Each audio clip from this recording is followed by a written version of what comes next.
Good morning.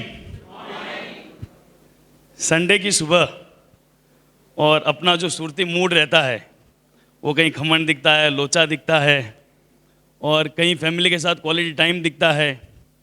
वो सब छोड़कर समय से पहले आप लोग जो यहाँ आए हैं उसके लिए मैं आपको हार्टिली वेलकम करता हूँ। और सचमुच मुझे आपके लिए एक अलग तरह का रिस्पेक्ट दिख रहा है कि आप लोगों में वो मैच्योरिटी है और आप अपने जीवन में सचमुच कुछ पाना चाहते हो और आगे बढ़ना चाहते हो, इसीलिए आप यहाँ पे आए हैं। ऐसा ही मैंने एक प्रोग्राम अटेंड किया था, उसकी एक मुझे बात याद आती है छोटी सी, जहाँ पे कुछ कन्वर्सेशन के बारे में कहा गया था कि हम जो बातें सुनते हैं वो इलेक्ट्रिक के वायर की तरह सुननी चाहिए। इलेक्ट्रिक की वायर की तरह मतलब दो वायर चलते हैं, एक वायर होता है लाल वायर जो हम बोलते हैं, और हम जीवन में क्या करते हैं, सिर्फ वही सुनते हैं जो लोग कहते हैं। तो वो जो साहब थे उन्होंने कहा था कि लाल वायर तो सिर्फ वो है जो हमको दिख रहा है, और उसके साथ साथ एक कौन सा वायर चलता है, ग्रीन वायर। ग्रीन वायर वो है जो व्यक्ति बोल रहा है उसके पीछे का इंटेंशन है। मतलब अगर मैं घर लेट पहुंचता हूं तो मेरी मम्मी या मेरी वाइफ कहती है कि लेट क्यों हो गया, और वो कुछ किसी बात से अपसेट हो रहे हैं, तो मैं ये देख रहा हूं, मैं सुनता ये हूं कि मैं इतना बिजी हूं, फिर भी वो लोग मुझे समझ क्यों नहीं रहे हैं।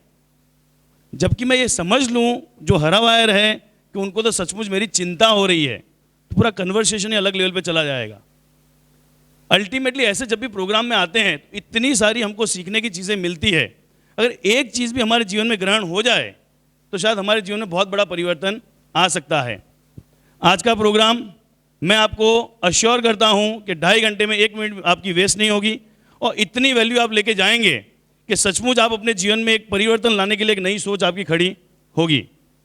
आपका ज़्यादा वक्त नहीं लेते हुए आज के जो मुख्य वक्ता है श्री हिरेन भाई मोदी, उनका इंट्रोडक्शन करने के लिए ऐसे व्यक्ति को मैं स्टेज पे बुलाता हूं जो एक 250 लोगों की पूरी टीम को हेड करते हैं, सक्सेसफुल बिजनेसमैन हैं, और उनके संपर्क में आने वाला हर एक व्यक्ति अपने जीवन में कुछ नया पाने के लिए प्रोत्साहित होता है। अगर मैं ये कहूँ कि मेरे यहाँ खड़े होने पे भी उनका बहुत बड़ा योगदान है तो भी ये एकदम सही बात होगी। वो हमेशा उनके पास जाके बैठते एक नई सोच, अपने जीवन में नया लेवल पाने का प्रोत्साहन मिलता है। ऐसे एनर्जेटिक, प्रगतिशील बांठिया कंसल्टेंसी के सीईओ सुनील भाई बांठिया को मैं स्टेज पे बुलाता हूं, जो हिरेन भाई मोदी का इंट्रोडक्शन करेंगे। सुनील भाई, thank you.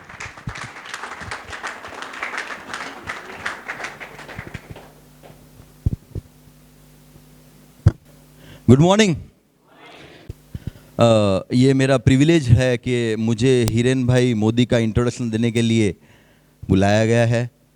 It is share privilege because मैं क्यों कह रहा हूँ ये मैं कुछ वाक्यों के साथ में, कुछ अपने अनुभव के साथ में आपके साथ शेयर करूँगा। हिरेन भाई का परिचय, हिरेन भाई के बारे में मैंने सुना 5-6 सालों पहले था। 3 साल से बहुत ही पास आने का मौका मिला, उनसे बहुत कुछ मैं सीखा।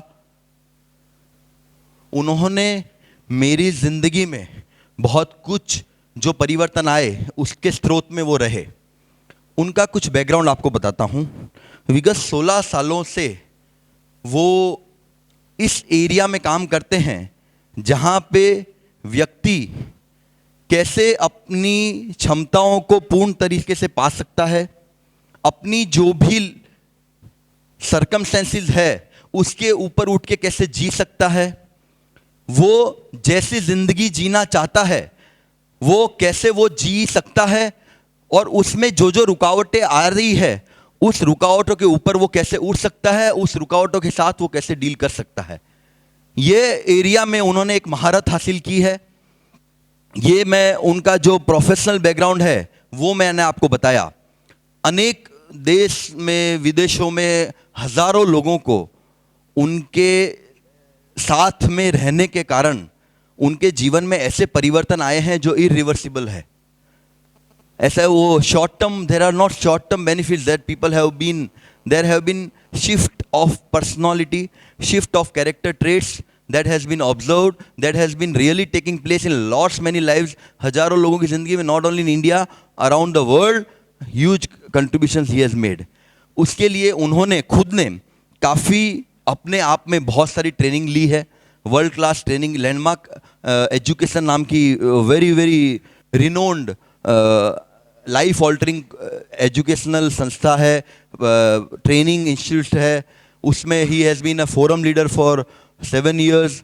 Before that he has been a active participant in that training. So that is the background. Second aspect now I would like to add कि he has started this best year yet. India में जो ये organisation world level का organisation है उसको उन्होंने किया. मेरा अनुभव है बेस्ट ईयर येट का, मेरे ऑर्गेनाइजेशन में हम लोग ने बेस्ट ईयर येट का 1 साल पूरा प्रोग्राम किया था. जो भी शिफ्ट आई है हमारे ऑर्गेनाइजेशन में, हमारे परिवार के बीच में, सो इट हैज़ बीन, जैसे मैंने आपको पहले भी शेयर किया, it has been irreversible. The changes which majorly has happened are, I'll tell you, कि we have started communicating on a different level than we used to. The organization का जो shift है, the kind of energy, the kind of synergy, the kind of objective के लिए align हो पाए हैं हम लोग. It is because of the Best Year program being effectively led by Hiren भाई. उनका एक पर्सनल ट्रेट मैं आपको बताता हूँ. मैं उनको जब भी लीड करते हुए देखता हूँ, मैंने जब भी उनको सुना है, मैंने एक देखा, एक मास्टर होता है ना, यू नो, हमारे फिलोसॉफिकल लिटरेचर में एक वर्ड होता है zen master. Zen master are highly enrich, और वो बहुत कम होते हैं दुनिया में, क्योंकि उनकी जो समझ शक्ति होती है जीवन को समझने की और लोगों को समझाने की और लोगों में ऐसे बदलाव लाने की जो क्षमता होती है वो बहुत रेयर होती है. वो मैंने ज़ेन मास्टर को मेरी लाइफ में देखा है जब भी मैंने उनके परिचय में आया हूँ. बहुत सारे जेम्स उन्होंने मुझे दिए हैं. सो आई दिल would like to acknowledge that ना.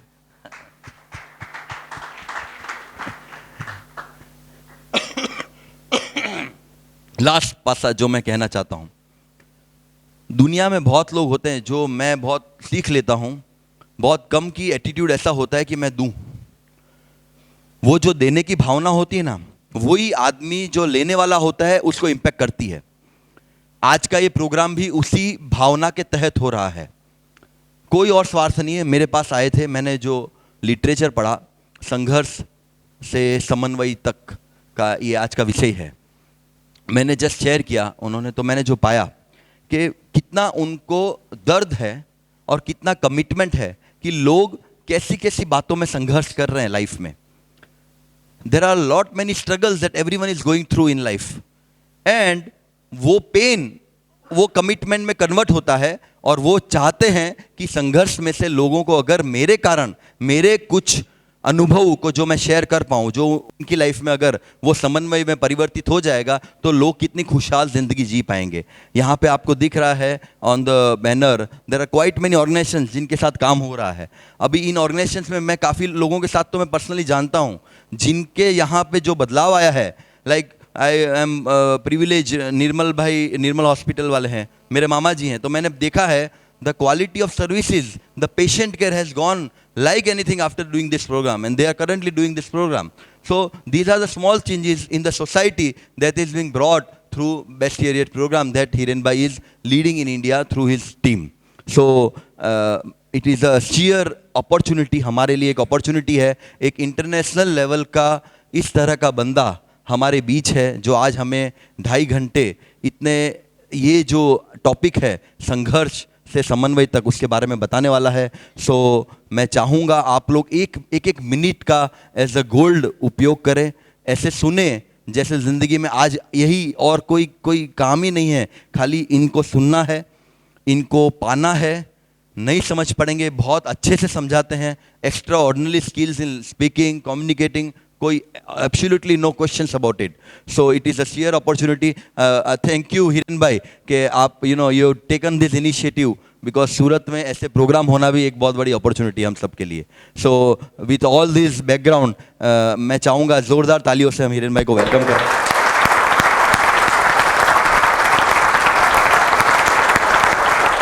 Thank you, thank you, thank you, thank you Sunil, thank you ji. नमस्कार. सुनील ने इंट्रोड्यूस तो कर ही दिया है, मेरे बारे में आगे बात ज़्यादा नहीं करूँगा, लेकिन सबसे पहले आज का जो टॉपिक है सीधे उस पर आते हैं, संघर्ष से समन्वय तक. क्या सुनाई देता है जब आप ये टॉपिक का नाम सुनते हो? क्या विचार आते हैं?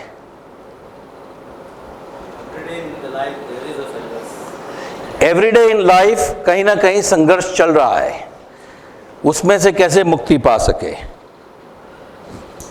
भी संघर्ष है उसमें से कुछ उपाय यहाँ मिलेंगे। जो भी संघर्ष है उसमें से कुछ उपाय यहां पर मिलेंगे। एक दो चीज बता दूं, यहां से उपाय नहीं मिलने वाले हैं। आपके संघर्ष के उपाय कहां पर है? आप आपके अंदर पाएंगे। आज का इरादा यह है, कमिटमेंट यह है कि आप अपने खुद के अंदर उसके उपाय पा सके। मेरे जीवन में जो उपाय रहे मेरे संघर्षों से मुक्त होने के लिए, वो मेरे जीवन में काम करें। लेकिन ये जर्नी आपकी है। मेरा काम तो यहां पे स्टेज पे खड़े रह के सिर्फ एक वार्तालाप करना, एक डायलॉग की शुरुआत करनी है, ताकि एक पृच्छा चले। और कमिटमेंट वो है कि वो पृच्छा के एंड तक में आप उस जर्नी में वो राज पाले कि कैसे मैं इससे मुक्त हो सकता हूं। आप देखें तो ये संघर्ष अलग अलग एरियाज में हमारे लाइफ में चलता रहता है। कभी पढ़ाई के बारे में, वहां से शुरुआत होती है। अभी मैं किसी से बात कर रहा था, आदिल से, बच्चों की पढ़ाई के बारे में। अभी 10th का एग्जाम चल रहा है, इसलिए बीवी नहीं आई। नहीं, 9th का है ना, 9th के एग्जाम है, इसलिए वाइफ नहीं आ पाई। और फिर नेक्स्ट ईयर एक बेटा 10th में आएगा और एक बेटा 12th में आएगा। तो सोच सकते हैं क्या होने वाला है। और उसकी वजह से मियाँ बीवी में भी, क्योंकि दोनों के नज़रिए अलग अलग है ना, कि कैसे बच्चों को रेज किया जाए, काफी सारे संघर्षों का सामना करना पड़ता है। पढ़ाई से वो शुरुआत होती है, या तो उससे भी पहले देखें, जब छोटे बच्चे थे तब वो खिलौना पाने के लिए कितने दावपेच करने पड़ते थे।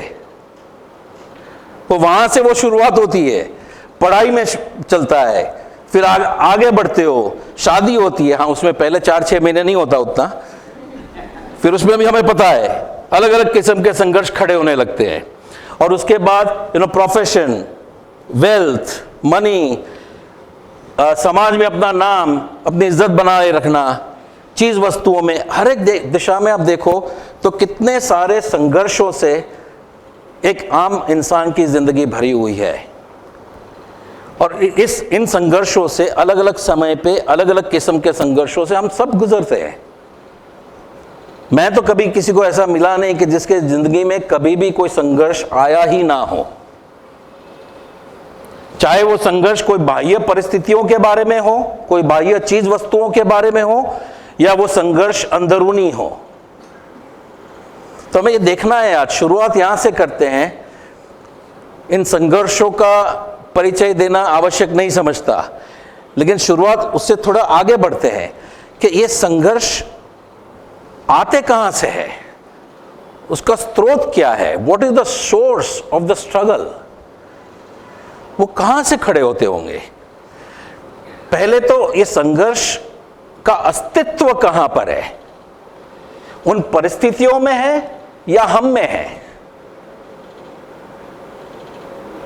जरा सोचिए, खाली एक तार्किक वार्तालाप नहीं करना है। मान लीजिए कोई संघर्ष में से हम गुजर रहे हैं, कुछ परिस्थितियों से निपट रहे हैं या कुछ लोगों से निपट रहे हैं, और हमें लगता है संघर्ष का स्रोत भाई साहब है, उनकी वजह से मुझे ये संघर्ष करना पड़ता है, उनकी वजह से मुझे ये दर्द हो रहा है। लेकिन दर्द हो कहां रहा है, आपके बाहर या आपके अंदर? वो संघर्ष में जो भी एक स्ट्रेस आता है, वो सब स्ट्रेस कहां पे है? वो सब है, उसका स्ट्रेस का अस्तित्व तो हमारे अंदर ही है ना। और फिर हम उसका कारण ढूंढते हैं, और कारण कहां ढूंढते हैं? बाहर। तो आपका मुक्ति का मार्ग किसके हाथ में है? नहीं आपके हाथ में। जब आपके संघर्ष का स्रोत बाहर है,